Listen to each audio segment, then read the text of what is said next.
Если биздин арабызда ушул депутаттын, президенттин балдары болгондо бул жерде мынтип калбайт элек, биз кетет элек ошол малдачы. Качан эчеге эле кетет элек. Күндөн Москвада министрдин баласы болгондо кетмекпиз. Ооба, бир эле депутат жөнөкөй эле мындай эле жогорку кеңеш эмес, городской депутаттын эле баласы болгондо биз кетет элек давно элечи. Экинчиден, азыр Абдувахап Мамадрасов суроо берди.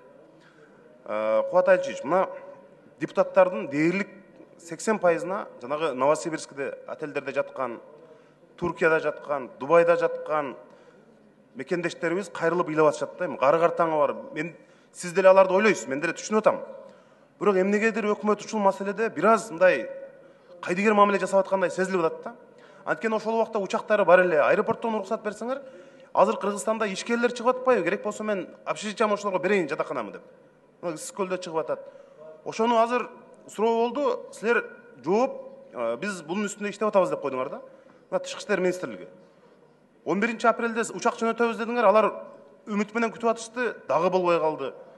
Эми биз экономиканын өзөгүн ошол мигранттардан келген акча түзөт, турмушубузду ошолор оңдоп атат деп атабыз, бирок мындай ушундайга келгенде биз аларды таштап койгонубуз таптакыр туура болбой калат.